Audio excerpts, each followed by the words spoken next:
केंद्र सरकार ने वंदे मातरम को लेकर नए दिशा निर्देश जारी किए हैं। गृह मंत्रालय के आदेश के अनुसार अब जब वंदे मातरम बजेगा तो उसके सम्मान में हर व्यक्ति का खड़ा होना जरूरी होगा, जैसे ही अभी राष्ट्रगान के समय होता है।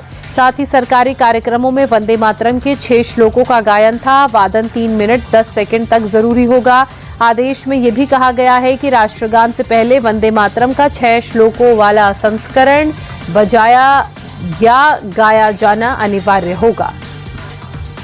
पश्चिम बंगाल के मुर्शिदाबाद में बन रही बाबरी मस्जिद के खिलाफ हिंदू संगठनों का विरोध प्रदर्शन जारी है। यूपी के लखनऊ में विश्व हिंदू रक्षा परिषद ने हुमायूं कबीर का पुतला दहन कर विरोध जताया। प्रदर्शनकारियों का कहना है कि मुसलमान और मस्जिद से हमें दिक्कत नहीं है, हमें परेशानी सिर्फ नाम से है। यूपी के केजीएमयू में अवैध मज़ारों का मुद्दा गरमा गया है। मज़ारों पर नोटिस को एआईएमआईएम ने आंदोलन की धमकी दे डाली।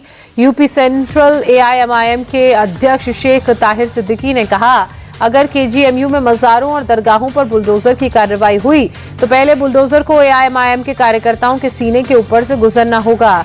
केजीएमयू में 8 मज़ार और दरगाह हैं, जिसमें 6 मज़ारों को केजीएमयू प्रशासन ने अवैध ठहराया है। पंजाब के मोहाली में एक बार फिर कई निजी स्कूलों को बम से उड़ाने की धमकी मिली। ये धमकी ईमेल के जरिए भेजी गई, जिसके बाद स्कूल प्रबंधन और प्रशासन में हड़कंप है। स्कूलों में छुट्टी कर बच्चों को घर भेज दिया गया। कई बच्चे रास्ते से ही घर लौटा दिए गए। उधर पुलिस और सुरक्षा एजेंसियां अलर्ट हैं। Bomb disposable squad, dog squad, police की टीमें तुरंत स्कूलों में पहुंची, परिसरों की सख्ती से जांच की। राजस्थान के जालोर में युवक की मौत के बाद प्रशासन के लोगों को बड़ी मशक्कत करनी पड़ी, क्योंकि लोग प्रदर्शन कर रहे थे। ऐसे में पुलिस ने लाठियां बरसाई। 7 फरवरी के अशोक मीणा के शव को घर में फंदे से लटका मिलने पर परिजनों ने कहा कि अशोक को मारकर फंदे पर लटकाया गया है और इसी को लेकर एसडीएम ऑफिस के बाहर दिन से प्रदर्शन इनका जारी रहा। पुलिस ने प्रदर्शन कर रही भीड़ को समझाने की कोशिश की, लेकिन प्रदर्शनकारी माने नहीं, हटे नहीं, जिसके बाद पुलिस ने लाठी चार्ज कर इन्हें हटाने की कोशिश की। राजस्थान के दौसा में एक बार फिर तेज रफ्तार का कहर नजर आया। कार और ट्रेलर की टक्कर में 6 लोगों की मौत हो गई। दरअसल तेज रफ्तार कार बेकाबू ड्राइवर से टकरा गई, दूसरी लेन में चली गई। इस बीच सामने से आ रहे ट्रेलर से कार की जबरदस्त टक्कर हो गई। टक्कर भी इतनी भीषण कि कार के परखच्चे उड़ गए। हादसे के बाद ट्रेलर में फंसी कार को क्रेन की मदद से अलग किया गया। राजस्थान के श्री गंगानगर में भीषण सड़क हादसे में महिला थाना प्रभारी की मौत हो गई। दरअसल एसएचओ ज्योति नायक पेट्रोलिंग पर थी, तभी दूसरी ओर से तेजी से आ रही रफ्तार से कार ने उनकी गाड़ी को टक्कर मार दी। टक्कर इतनी भीषण कि ज्योति नायक की गाड़ी पलट गई और उनका सिर गाड़ी के नीचे दब गया। सिर में गहरी चोट लगने के कारण ज्योति नायक की मौके पर ही मौत हो गई।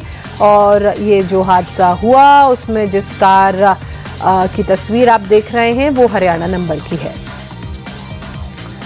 दिल्ली में सिस्टम की लापरवाही ने एक शख्स की जिंदगी छीन ली। रोहिणी सेक्टर 32 में सोमवार की शाम बिरजू नाम का शख्स अपने दोस्त के साथ घर जा रहा था, तभी रास्ते में खुले मैनहोल में वो गिर गया।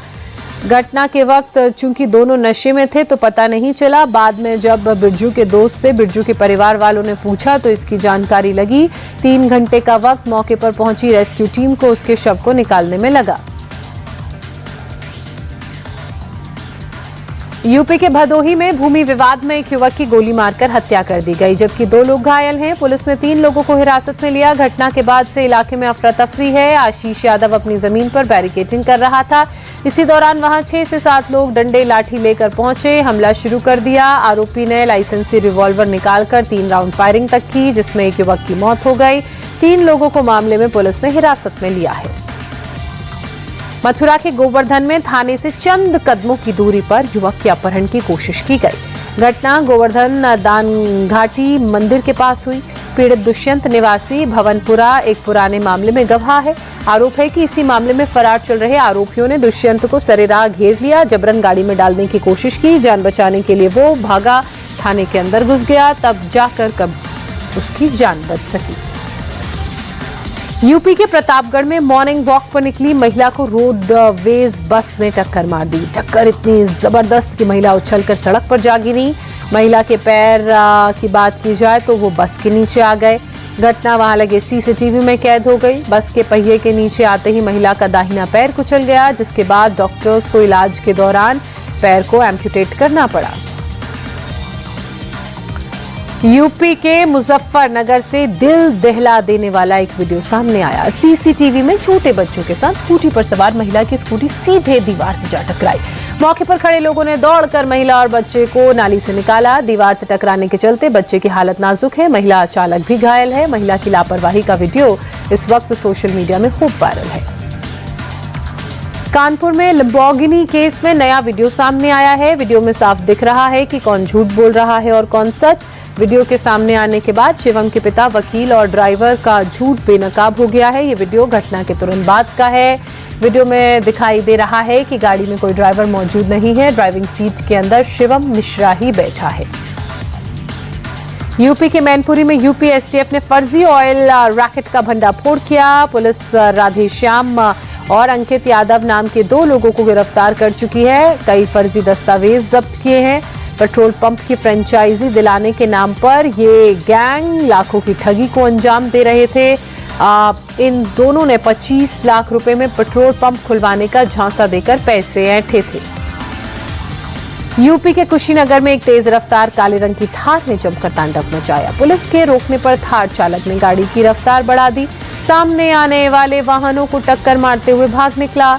इस दौरान थार ने एक ऑटो में भी टक्कर मारी, जिसमें बैठी एक महिला अपने 2 मुए बच्चे को गोद में लेकर चलती गाड़ी से कूदकर किसी तरह से जान बचा पाई। टक्कर के बाद सड़क किनारे खड़ी अन्य कार भी क्षतिग्रस्त हो गई। पूरी घटना सीसीटीवी में कैद हो गई।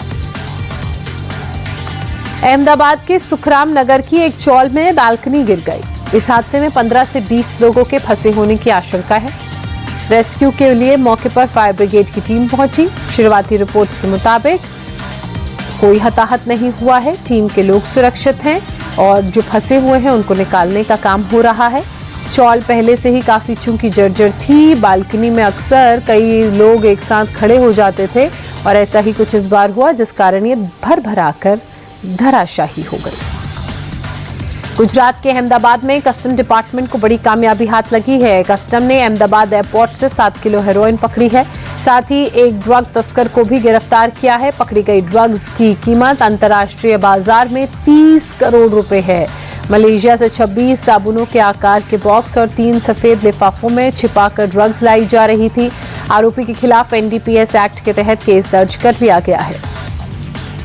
मुंबई के कालबा देवी इलाके से डीआरआई ने 2 लोगों को 10 करोड़ रुपए के सोने के साथ गिरफ्तार किया। ये लोग स्मगलिंग का सोना पिघलाकर मार्केट में बेचने आए थे। दोनों के पास कागज में लिपटे कुल 5 किलो सोने के बिस्किट मिले। इस सोने की इंटरनेशनल मार्केट में कीमत 10 करोड़ रुपए है। दोनों की निशानदेही पर अधिकारियों ने सोना पिघलवाने वाले एक कटिंग और पॉलिशिंग मशीन भी बरामद की। मुंबई के कुर्ला रेलवे स्टेशन से एक दिल छू लेने वाली और साहस से भरी तस्वीर सामने आई है। 7 फरवरी को इसी तस्वीर में दिख रहा एक बुजुर्ग महिला यात्री चलती ट्रेन से उतरने की कोशिश में अचानक फिसल गई। प्लेटफॉर्म और ट्रेन के बीच गिरने लगी। तभी वहां पर ड्यूटी पर मौजूद रेलकर्मी जॉन पॉल ने अद्भुत सहारा दिया और अद्भुत साहस दिखाते हुए अपनी तत्परता का परिचय दिया और बिना एक पल गवाए महिला को पकड़कर सुरक्षित बाहर खींच लिया। उनकी सूझबूझ की वजह से महिला की जान बच गई। पटना के घाट इलाके में पुल के नीचे सुबह पुलिस और कुख्यात अपराधी राजीव कुमार के बीच मुठभेड़ हुई। इस दौरान पुलिस बदमाश राजीव को पकड़ चुके थे और जवाबी फायरिंग में उसके पैर में गोली लग गई, जिससे इलाज के लिए उसे अब अस्पताल में भर्ती कराना पड़ा। बताया जा रहा है कि सूर्या लंबे वक्त से वांटेड था। उसके खिलाफ लूट, डकैती, अवैध हथियार, धोखाधड़ी और शराब तस्करी समेत कई मामले दर्ज थे। मध्य प्रदेश के ग्वालियर में कलश यात्रा के दौरान अचानक भगदड़ मच गई। यात्रा में शामिल एक महिला की मौत हो गई। 8 लोगों की अस्पताल में भर्ती कराया गया, जिनमें से एक की हालत नाजुक है। बीजेपी नेता नरोत्तम मिश्रा नवग्रह मंदिर पर प्राण प्रतिष्ठा का आयोजन करा रहे थे। इसी दौरान अफवाह फैल गई कि कलश वितरण शुरू हो चुका है, जिसके बाद अफरा तफरी मच गई, जिसमें एक महिला की मौत हो गई। गुस्साए परिवार की मौत के बाद महिला का शव रखकर उन्होंने जाम किया। भोपाल के वीआईपी रोड में रसूखदारों के हुड़दंग की तस्वीर दिखी। यहां बीच सड़क पर कार रोककर लोगों ने उत्पात मचाया। इन लोगों ने भोपाल एयरपोर्ट रोड पर भी जानलेवा स्टंट की कोशिश की थी और इसी दौरान सड़क पर लहराती हुई गाड़ियों से दूसरे राहगीरों की सांसें अटका दी। इस क्रम में इन लोगों ने कुछ देर के लिए सड़क पर पूरी तरह से अपना कब्जा कर उत्पात मचाया। टोकने वाला कोई चूंकि था नहीं, तो यहाँ तक कि वहाँ दूर दूर तक पुलिस भी नजर नहीं आई।